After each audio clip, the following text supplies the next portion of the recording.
everyone. Have a great meeting. Thanks. Welcome, everyone, to this month's STS Information Literacy discussion. My name is Allison Brungard. I'm a member of the STS Information Literacy Committee and a STEM librarian at Slippery Rock University of Pennsylvania. For those of you who haven't participated before, we hold these monthly discussions on a variety of information literacy related topics of interest to STEM librarians, roughly about 5 to 10 times per year. The discussions are announced on the STS listserv, and I am going to put a link to where the discussions are archived.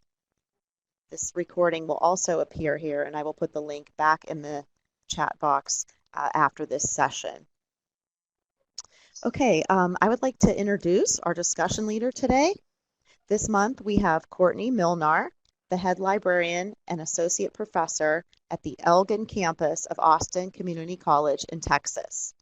The title of today's discussion is Active and Engaged Teaching in the Sciences, Building a Community of Practice.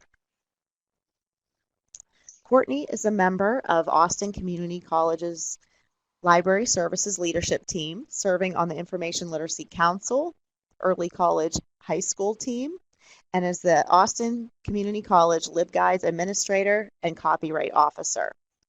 She is an instructor for the Medical Library Association's Continuing Education Clearinghouse and Library Juice Academy for embedded librarianship.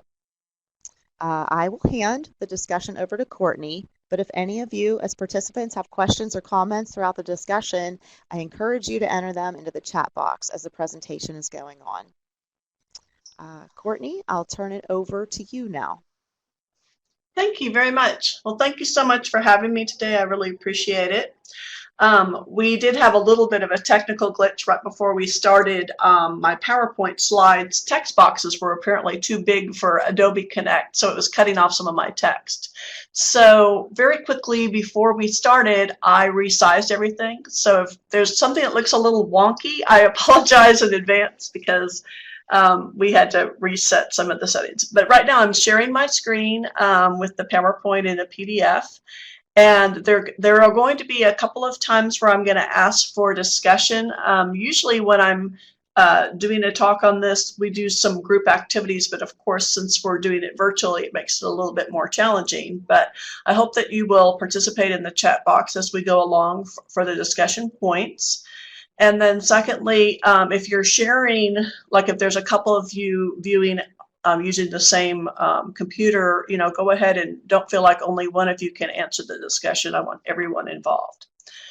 Okay, so I'm going to go ahead and get started. I want to tell you just a little bit about Austin Community College. We have, we're all over the Austin area. So we're in several counties surrounding Austin. And we have 11 campuses at the moment. We've been opening new campuses and closing some other campuses for renovation. So the number can range anywhere from 10 to 12 campuses in the next year. But right now we have 11 as we speak.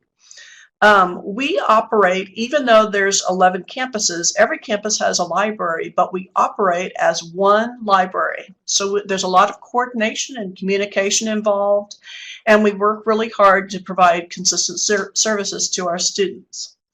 The librarians at Austin Community College are faculty librarians. I've worked in both environments, faculty and not faculty librarians, and the things I'll be talking about would apply to you either way. So I hope you enjoy the presentation.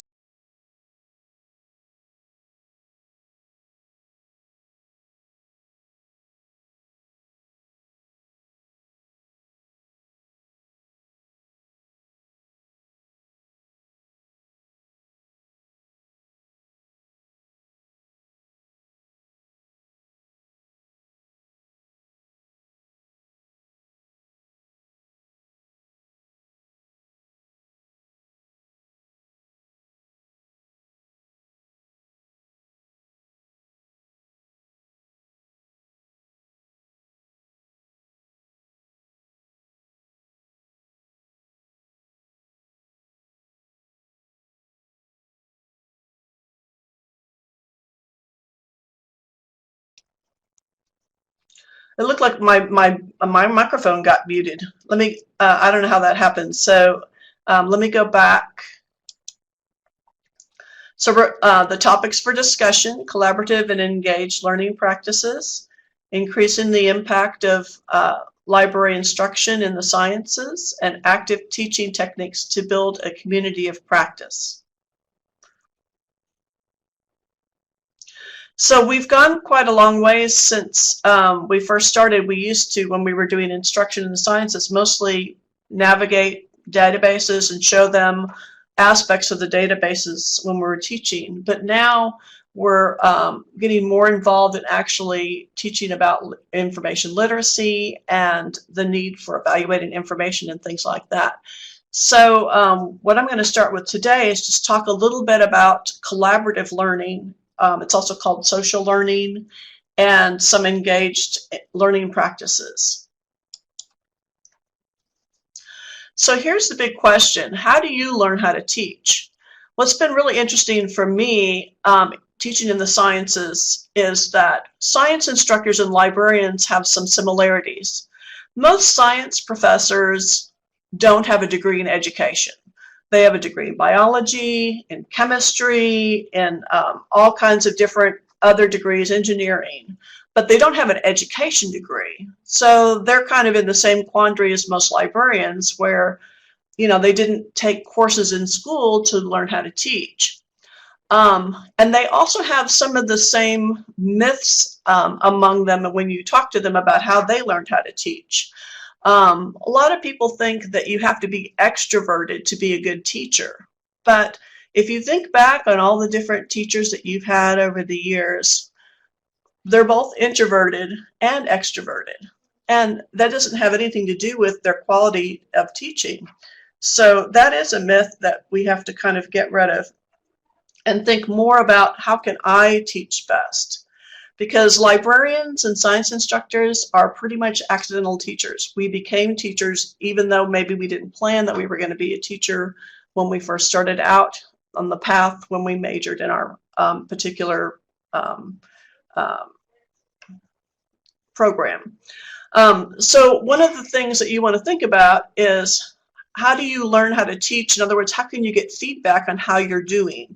And so we're going to talk a little bit about that as well. I'm going to be using some education jargon, so I want to set up some definitions and vocabulary at the start of this. I'm going to be talking a lot about active learning and active teaching, and so I wanted to tell you exactly what I'm talking about then.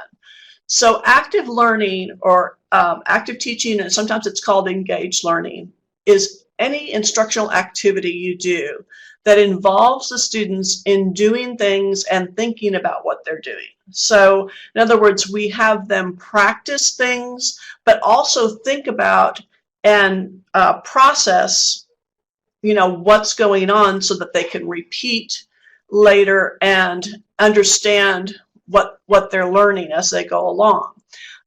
So active learning, they have found, is very, very important in the student constructing what they need for learning.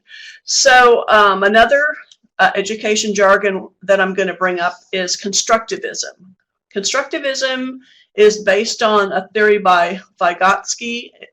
It's educational learning theory, where learners construct their own understanding. So for example, when you have a very small child and they learn that if they point their finger and the parent responds by giving them something to eat, for example, they point their finger at a bottle and then they get the bottle, then they construct their own understanding that pointing their finger results in a certain kind of reward, or that they're going to get what they want by pointing at it. So it's something they construct in their consciousness. They learn that if I point, I'm going to get the thing that I'm asking for. And it also involves social interaction playing a fundamental role in their cognitive development. In other words, that they learn in the context of what is happening socially as they work with other people. So So that's constructivism. So we're going to be talking a little bit more about that as we go along. I had the opportunity at Austin Community College, ACC is what we call it for our acronym, to attend this Faculty Institute last summer. And the Faculty Institute was designed to increase faculty awareness of engaged learning practices. In other words, what could they do to have students more engaged in their own learning? And then learn how to implement active teaching strategies, and then also helped us build a community of practice where we have other teachers that are working on the same things that we could work on together and possibly improve our teaching. As a result for attending that institute, I started this really fun pilot with one of the chemistry professors for active learning. And so we worked together on a course section last summer, which was very successful. And then we did 2 sections of his classes in the fall.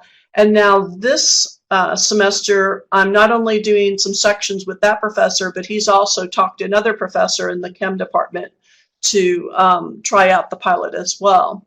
And I'll talk more about the pilot as well. But basically, we're trying to get away from lecturing and doing more active learning techniques.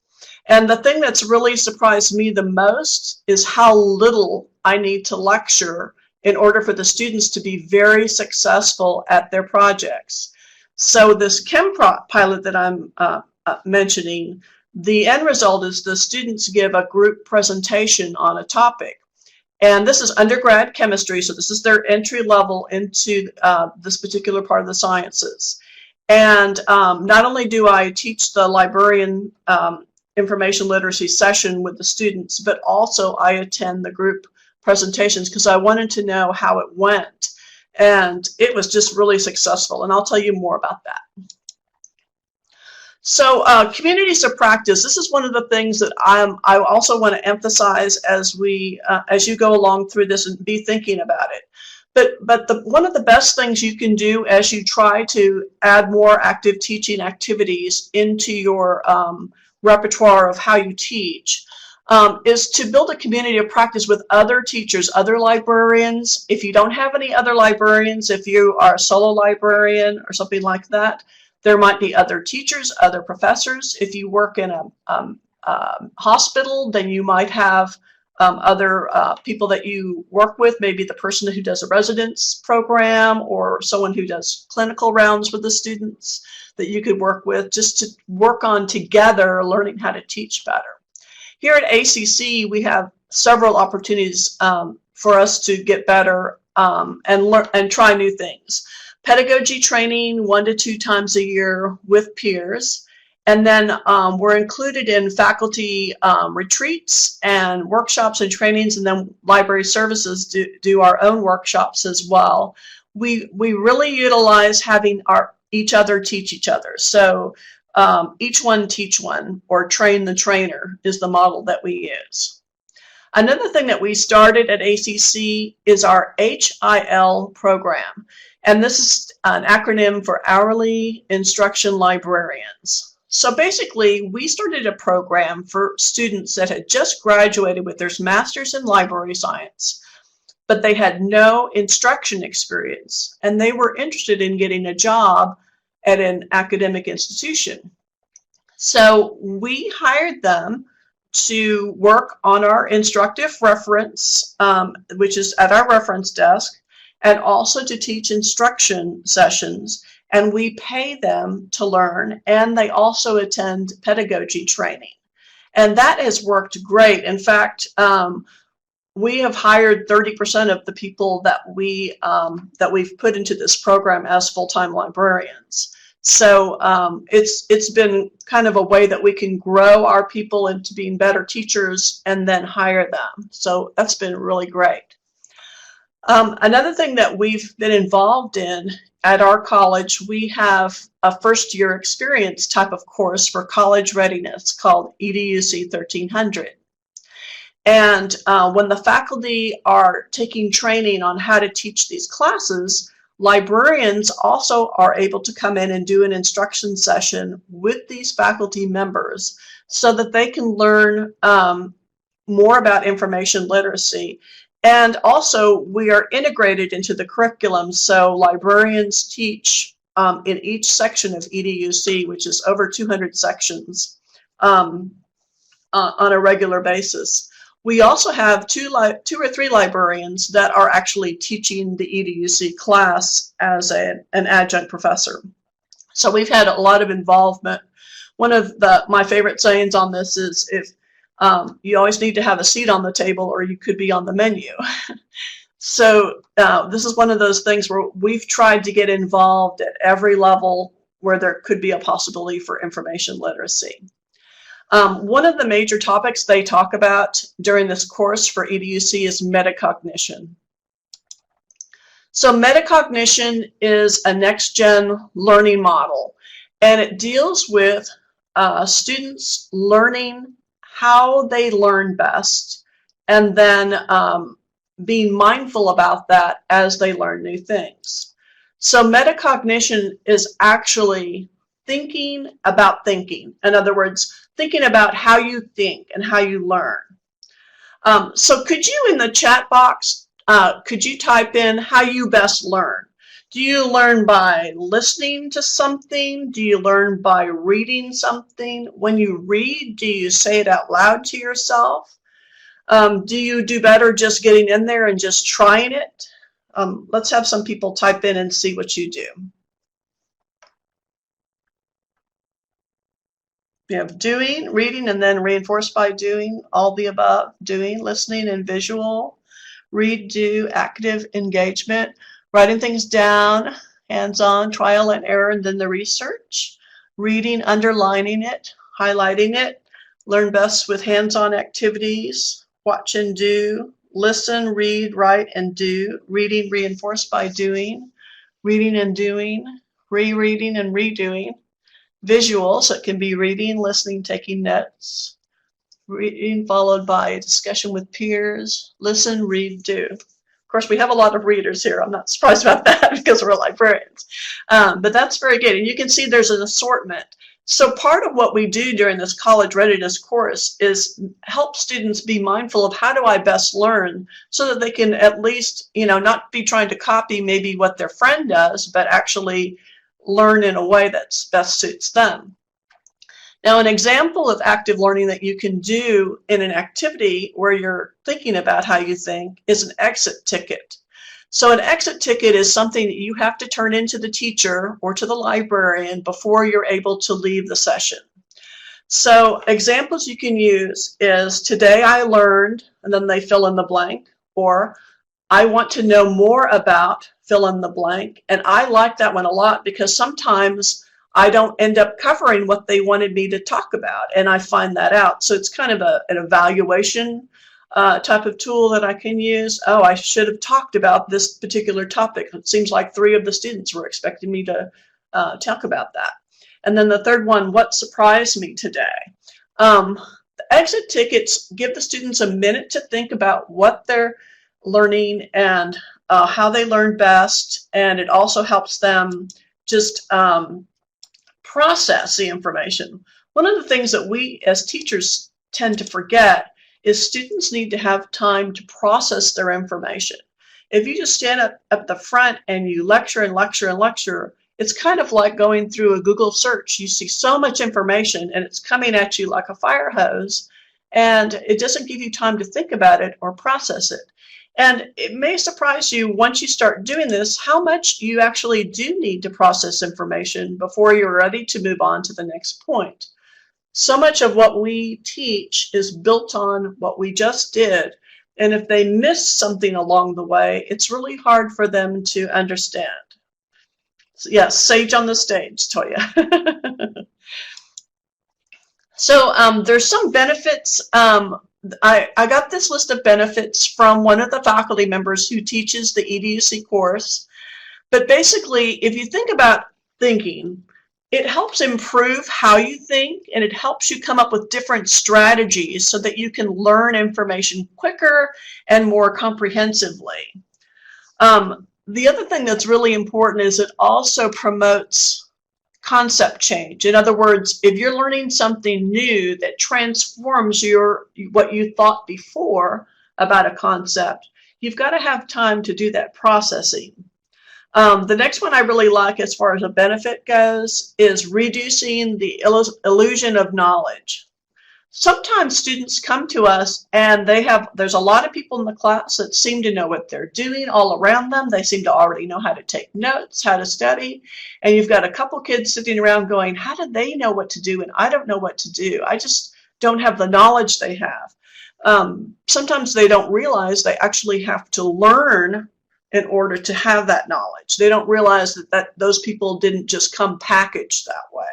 And you see that a lot in first level type of students in the first 2 years in college.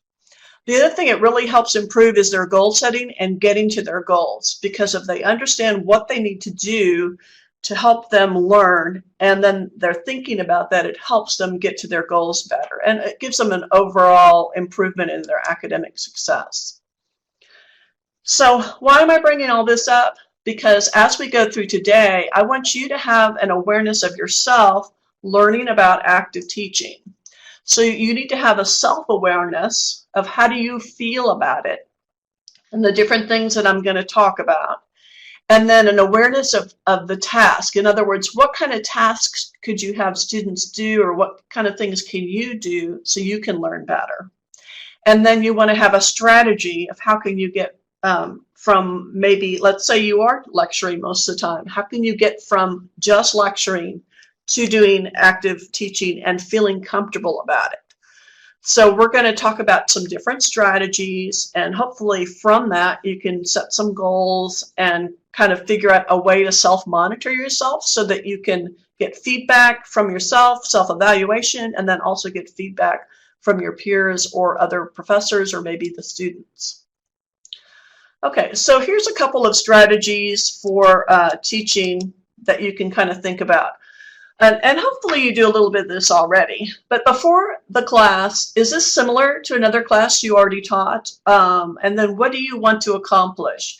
You want to make sure that as you go through, you have in your mind, what do you want them to learn? It's just not good enough for them to just learn that the library's in the building and they're welcome there. We want them to actually learn more about information literacy and be more literate by the end of the class. During the class, are you on the right path? Sometimes you can notice that what you're doing is not working, so you might have to have a plan B. And then after the class, give yourself some time to figure out what worked, what could be improved. I have a really good friend that he feels like he does best teaching when he doesn't prepare, he just goes in there and flies by the seat of his pants. But he has not been able to figure out yet why that works for him. So that's kind of an interesting thing. So this is just, things for you to think about as you're teaching. You want to have a growth mindset. You need to believe that you can learn and grow and be an even better teacher. That's one of the things that I think is really important to know about teaching. You never stop learning how to teach. It's always a different thing you can try. There's always a way you can improve. And so you need to change how you think about, because some of us feel we're not good teachers, or sometimes we're good, sometimes we're bad, but we're not sure why, kind of an unconscious competence kind of thing going on. So we want to start thinking more about what you can do to improve. And part of it is you also want to think about how can you improve the way the students that you're teaching learn. So that's really important. Teaching ability can be developed. You can observe other teachers. You can do team teaching. You can do peer observations where you ask somebody else to watch you. This list here, observations, team teaching, and peer observations, is kind of a formula that we use here for new librarians, and then also for our hourly instruction librarians that are in that HIL program. We require them to observe 3 other people teach, and then we have a little sheet that they use with discussion points on it, and then we have them team teach twice with another librarian. And then we have them teach by themselves with another librarian observing them and getting feedback.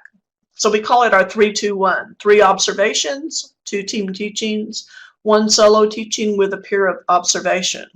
And that works really well. It was really, when I first started doing that here, I think this was about a year ago, or maybe, no, it was 2 years ago.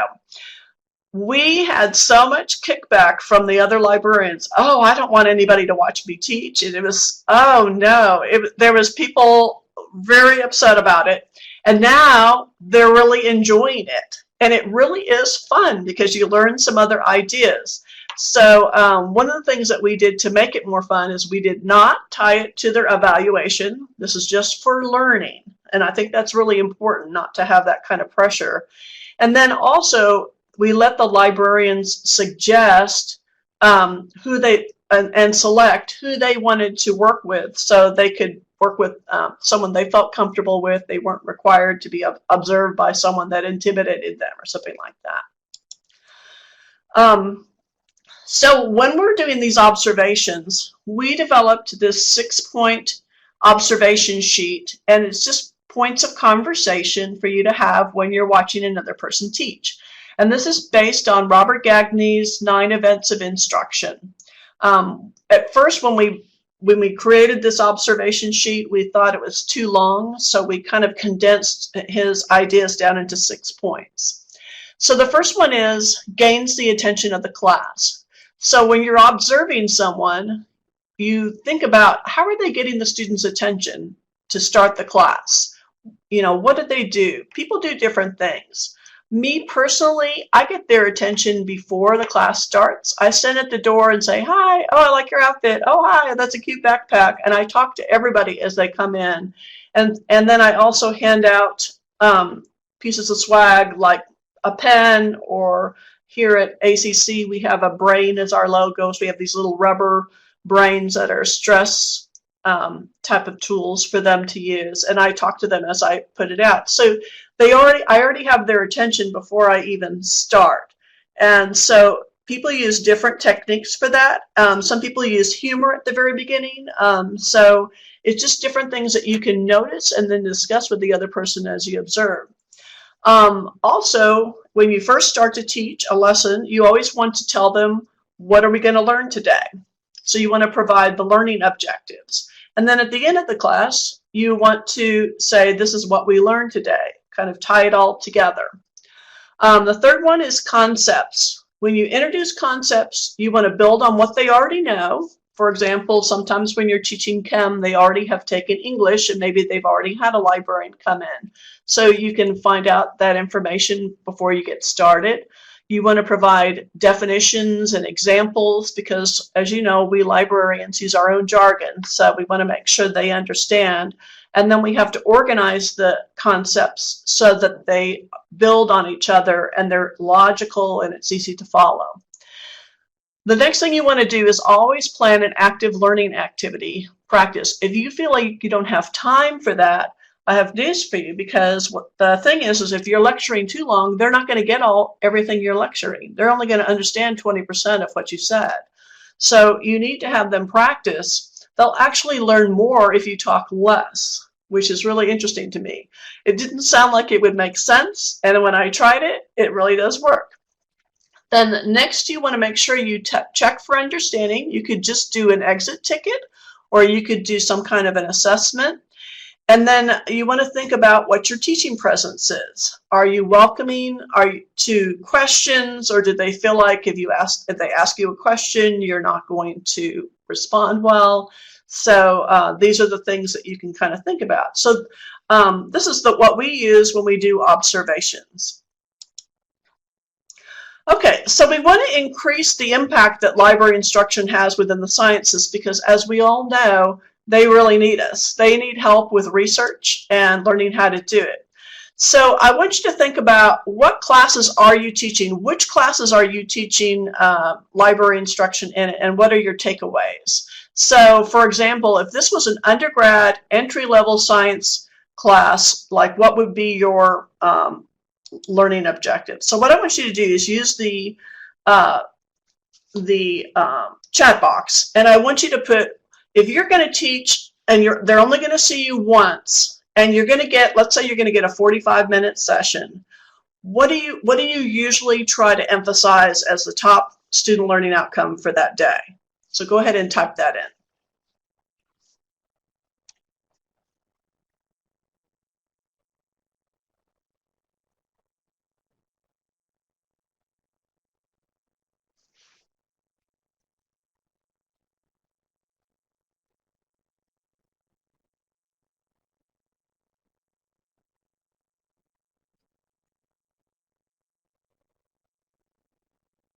Yes, start with the library. I love that. Basic skills, finding full text articles, definitely. Where to find help, how to access everything, keywords, how to find help. Scientific information comes in different forms, very important. Different kinds of scientific information are relevant to specific contents, absolutely.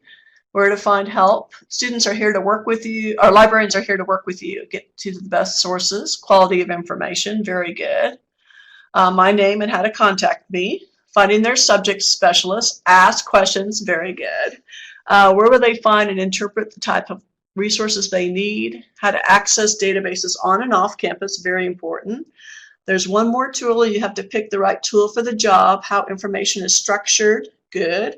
Picking the right tool, evaluating, how to find me for help. Start with how to set up a bibliographic management tool, very good. How to use interlibrary loan, start with a database searching, relevant libguides, all kinds of things. These are really good. The most common answers that you'll see is students will learn how to develop a topic, search for authoritative information on the topic, evaluate the information they need, use it ethically, how to read a scientific article. I like Fred's points. PubMed is not the be-all end-all of all the information access. Very good. So, and I wrote these common answers to be pretty generic, because I wanted to make it applicable also for graduate level as well. Yes, Google too. And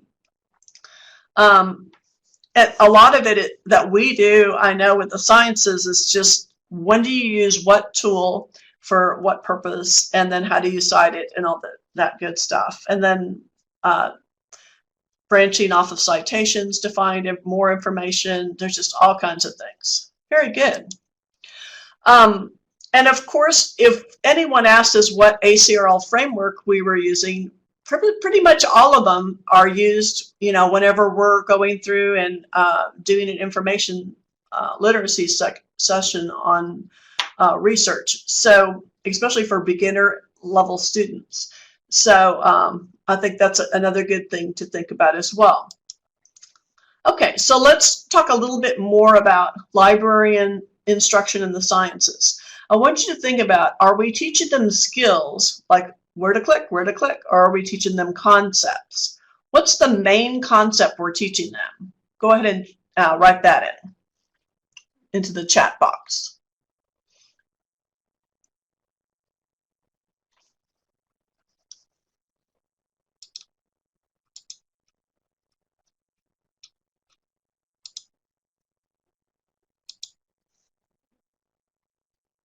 Critical thinking, good. Concepts. Finding and using scholarly sources. Effective search strategy processing. Research is iterative. Don't get frustrated when you can't find the right thing the first time. Very good. Concepts like questioning authority. Skills mostly, but the concept of the scientific conversation in the literature is very important, yes. Evaluating information. Concepts with a dash of skill to illustrate those concepts. I like that one. Stephanie, you get a gold star. That's one of the best ones. And then skills with underlining understanding of concepts. Okay, that's good too. Concepts, how to develop a search strategy. Keywords are important. Context is important. Good. What to consider when looking for the right source. Researching in database is iterative. Similar to the research in the lab, you won't find the right answer the first time. Perfect. Very good. Okay, now I want you to put, how do you know your students learned during your class? What do you do? Give me some example assessments in the chat box.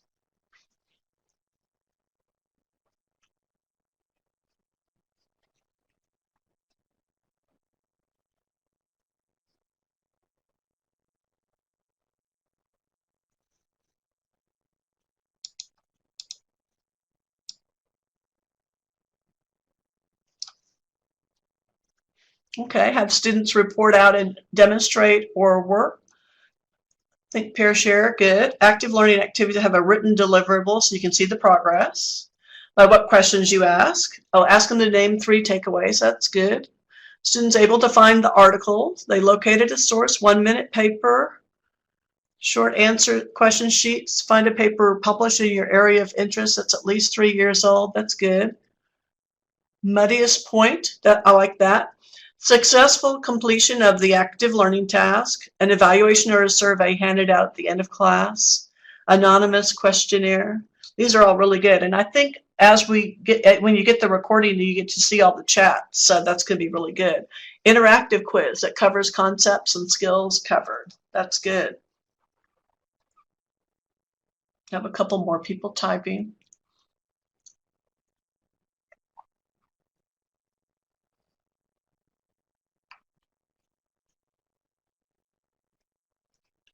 Okay, very good. So here's some sample assessments. One of them is called 3-2-1. List 3 new things you learned for this research project. List 2 new things you will use in the future.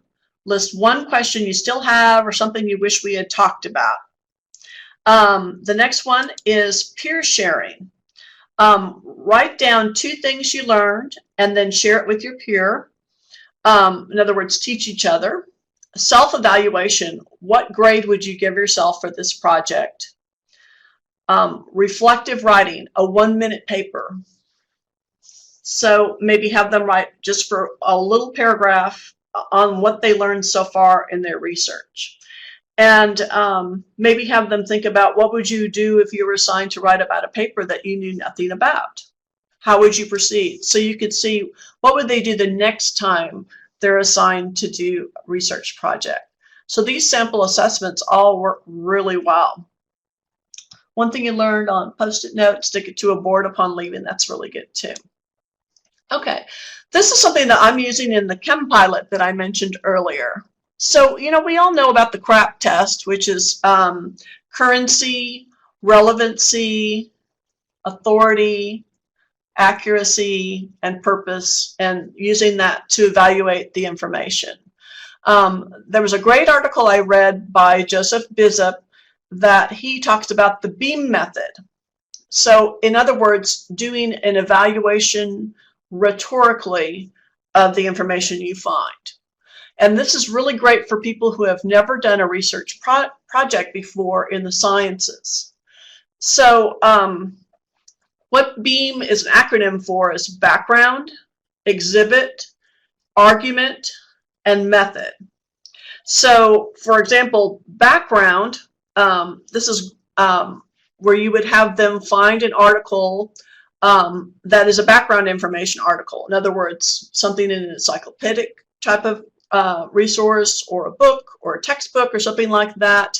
And then you have exhibit. And what I use that for when I'm teaching this Chem Pilot is newsy. So newspaper articles, magazine articles, kind of the light version of the science on the topic that they're looking at. Then the third kind, argument, is finding pros and cons arguments about the scientific topic that they're looking at. And then method is finding an original research article on the topic. So for example, if they were researching biofuels, they would find background information about the development of alternative fuels. They would find some newspaper articles and magazine articles about what is the latest trend right now that they're seeing in the marketplace. Maybe they could make it look at automobiles or something like that. Then argument, pros and cons against different types of alternate fuels. And then method, find a research article on a specific part of the topic that they have found. And so this is what we used for this Chem Pilot. We had them not only search for articles on their topic, but also classify the articles within this BEAM method. So the Chem Pilot, what we did was, it was a group work type of presentation. So we divided the class into groups of 3 to 4 students, And I created before the class a Google Drive folder. We're a Google Apps institution, so it's very easy to use Google here. The students were able to click on it from a LibGuide and instantly access the folder. And then each folder was divided into group 1, group 2, group 3, so they would find their group. And then if, let's say there were 4 students in the group, each student would find a B article, an E article, an A article, and an M article, and they would insert it into the folder. So, for example, if I were in the group, I'd have B Courtney, E Courtney, A Courtney, M Courtney. And so if there's 4 people, by the end of the class, there should be 16 articles in the folder. And so everyone's got this group sharing these articles. Then the group analyzes all of the articles together, looks at all the B's, takes some information from each one of them, or maybe only one of them, depending on what they find, and then they synthesize it into a group presentation. Then 2 weeks later, they give group presentations to the class, and the class can ask questions of the group about their topic. And when we first did this, the students were first taken aback a little bit when we were asking questions. It started with just me and the professor asking. And then as we went along, the students got so interested in each other's topics, everybody was asking questions. Some of the topics were green cities, biofuels. There was one that just concentrated on, is catgut better than artificial or synthetic thread for using stitches for wounds for pediatric patients. So everybody had different things that they zeroed in on. And we did not, we pretty much gave them the freedom to come up with what kind of presentation they wanted to, as long as they, had all the information and cited it. And they blew us away with these presentations. They were excellent. And then when they finished the presentations for the assessment, because the professor said, well, I'm not sure how to grade this. This is really great work. We decided on having them do a self-evaluation where they evaluated what grade would they give themselves.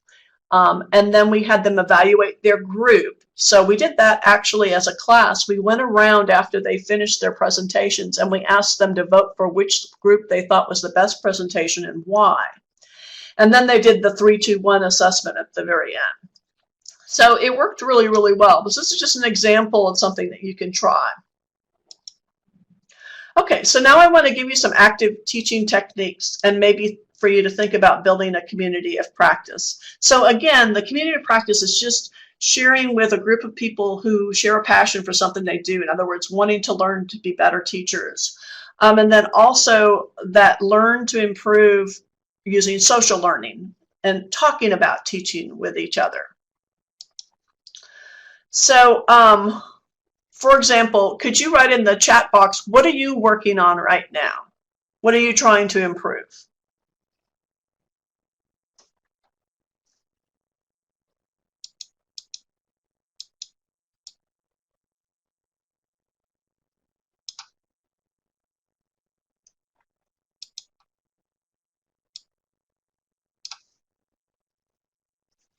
More meaningful activities. That's really important. You don't want to just have an activity to have an activity. It's got to help them learn. So it's got to have an end game in mind. That's very good. More active learning without access to a computer lab. Yes. Library instruction sections not attached to or required for an individual classes. That can be a problem.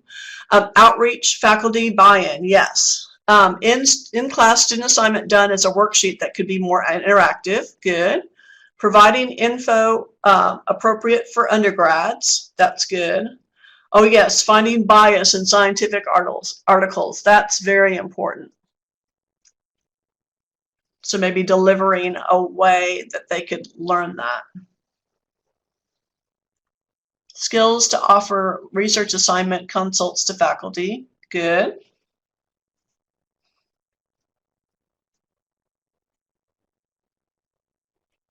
Finding engaging examples that could be used throughout a lesson or class. Very good. Making it meaningful. different ways of teaching evaluation, scholarly communication without presenting an overwhelming amount of information. Yeah, that's the big problem. We know so much, but we have to pick out what do they need at that moment to really succeed. How do I accomplish active learning the class does, and if the class doesn't have access to computers? Yeah, there's different things actually that you can do using paper or with Post-its and things like that, which really is effective. For example, having different students take turns coming up to the screen at the front and showing some different examples of how they search for different things, why they selected certain articles, how they evaluate an article. More creative, interesting activities. Yes. Okay, I'm going to move ahead. So here's some common answers that in the past when I've asked this question, a lot of us are interested in finding less time lecturing because we're giving them too much information. We know we are. So we want to make sure that we're giving them just enough that they can be successful and then work together on maybe in different groups. We all want to learn more active teaching techniques, how to assess learning, how to evaluate how we're doing, and then more concepts, less clicking around. We want to get away from this technology navigation. There's different communities you can organize, like just librarians and faculty working together. Maybe you're working with some researchers, or you can even form a journal club where you can analyze articles together. Faculty love journal clubs, and students often catch their enthusiasm.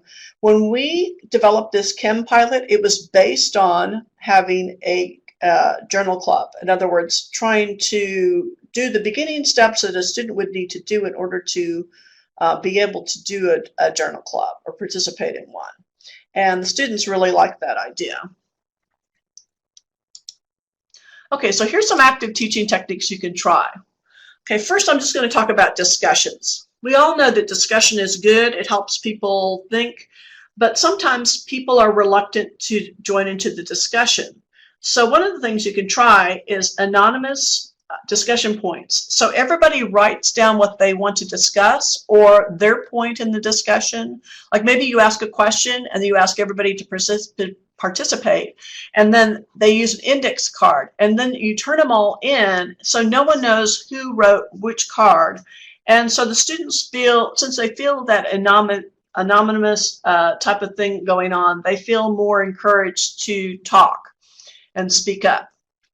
That's one of the reasons why online discussion boards is so good, because lots of times a faculty member can require students to participate in the discussion board. So it's a way that you can hear the voice of every student in your class, not the ones that just raise their hand all the time. Another thing you can do is you do have a problem sometimes when you're teaching a class that it's the same student answering all of your questions and they kind of dominate the class.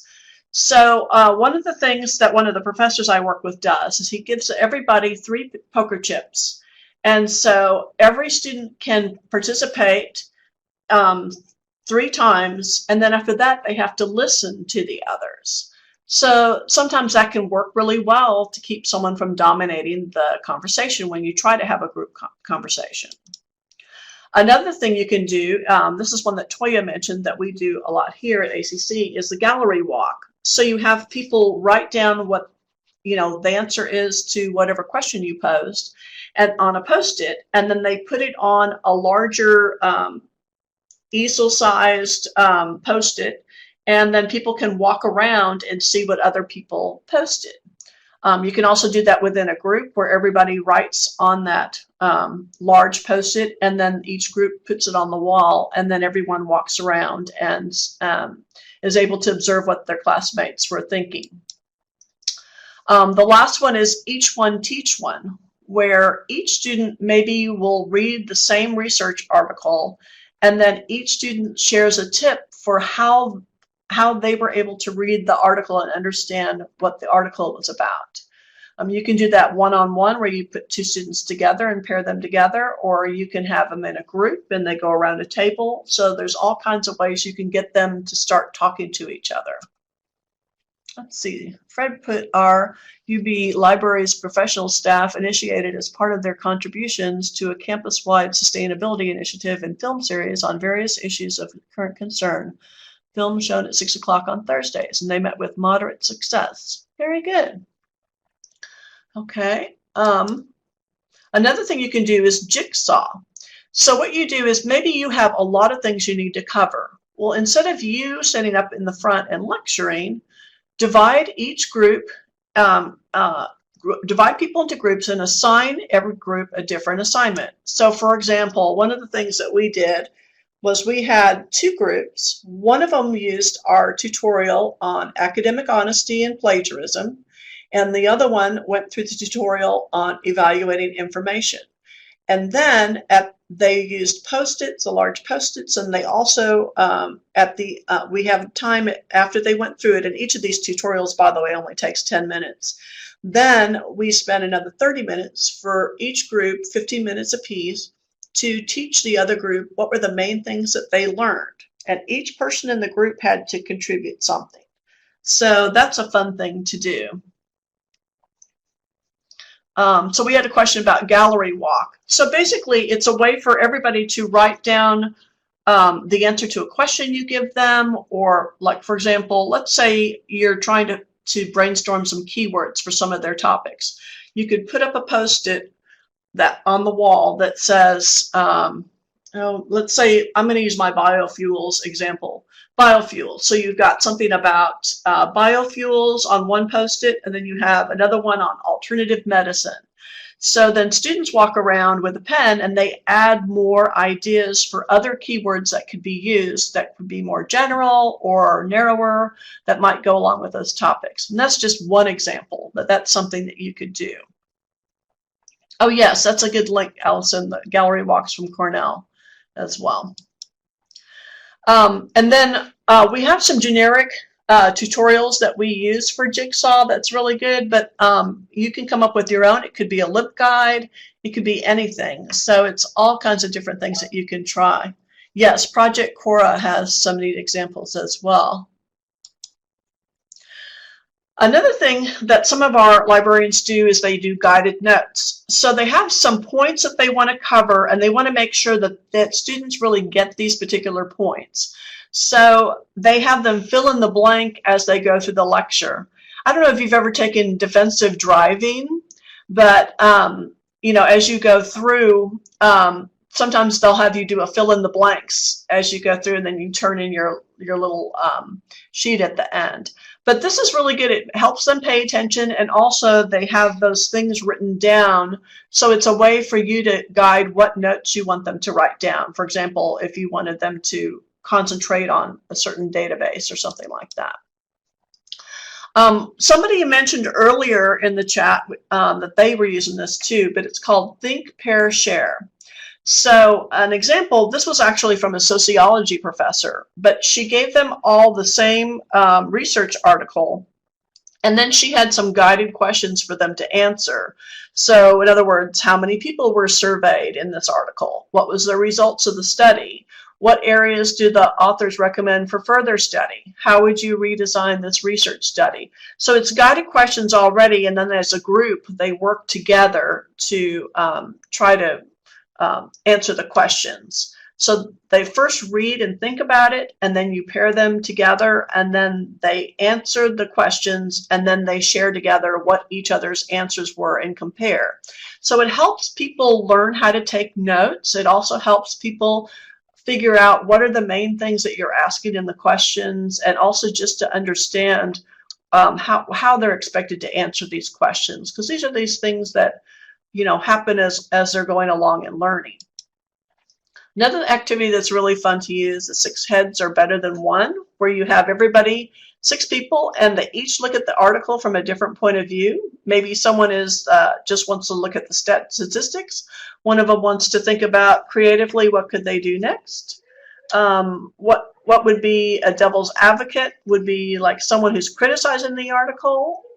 Optimist would be someone who thinks it's great, and so on. Appreciative inquiry is when they write, what did they learn today? What did they learn to do well? Where they can document excellence. So basically, you want to go from the sage on the stage to the guide on the side. And I have a picture of the snowball and the airplane. This is really good to use. You have them write on a piece of paper, whatever their question is, put it into a snowball, throw it across the room. That works with airplanes too. And then at the end, people pick up off the ground some random airplane or snowball, and then they read the what's on the paper, and they can ask anonymous questions that way, and all kinds of things. You can do a group work where you don't assume the other people in the group know each other. So we did this at an actual workshop. We paired people off and asked them to ask each other, what car do you think I drive? So for example, someone sitting next to me might say, I think you drive a truck. And then I might say, I think you drive a sedan. Then we asked everybody to go to the corner of the room that was assigned for trucks and for sedans, and then everybody stood there, and then we asked everybody to go to the actual corner that actually describes their car. And so when they did that, we found that 80% of the people of the cars guessed for each person were wrong. So it helps them see that they might be making assumptions for groups. In other words, the person that's in their group, they may think they know that person, but they may not know anything about them. So it kind of opens them up to working with each other as a group and not making assumptions about each other. I think we've all seen these before, concepts or mind maps. Pass the problem, where you brainstorm keywords and then you pass it to the next student and have them help you with more keywords. Here's chalk talk or gallery walk. So this is an example of what it would look like. If you had something up on the board and people are walking around and adding to the different categories. Pause procedure is when you do lecture, but then you stop and have them time to process. Maybe you pair them together and have them compare notes and then ask anonymous questions like the snowball or airplane activity. So I want you to think about, what do you plan to try the next time you teach? We're kind of running out of time, so I think that will be the last question I ask you. Hopefully I've given you some ideas. Snowball, yes, that's one of my favorite. Yeah, gallery walk works really well. Yeah, which car do you drive? The guided notes. Yeah, and I have to tell you, I've done all of these, and they all work great. Paper airplane. One of the funniest things about paper airplane is that they cannot fold them, so they have some fun asking each other. ThinkpairShare with the journal article and questions. That's really good. Tokens is good. All of this is new. And there's some recommended reading at the end that has all of these listed. Yeah, the 6 heads are better than 1 for a scientific article. That's really good. These are all really great answers. I'm going to move ahead. I'm almost done with my slides. Here is the recommended reading. So both of these are really good, but the one by Claire Howell Major is my favorite. This is where I got all these ideas, and this was used as a foundational textbook for that institute I went to where I learned all these active learning activities. So it's called Teaching for Learning, 101 Intentionally Designed Educational Activities to Put Students on the Path to Success. Oh yes, a nice, where that like to know what car. That's good. Okay, well that's the end of my presentation. That's cute. So Fred, you must be a character. Anyway, so does anybody have any questions? I'm sorry that I kind of ran right up into 2 o'clock. Oh, that's good. Okay. Oops, Jane's typing, so I will wait a moment. I think we have some questions coming in still.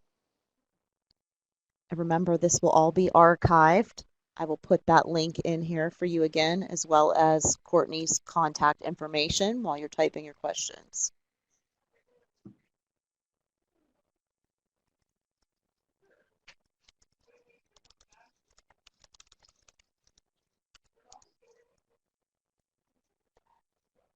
Oh, good. Anyway, thank you so much. I think you're going to have a ball doing this. This is just so much fun to get this going, and you're going to be so surprised how much they learn without you having to talk so much. It's amazing to me.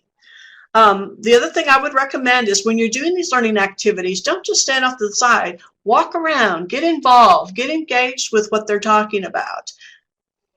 Thank you so much for having me. Thank you, Courtney, for leading this great and engaging discussion. We will, like I said, have the recording in the chat archive. The link is in the chat box right now, and you will receive information after the session. Thank you so much. Thank you. Bye-bye.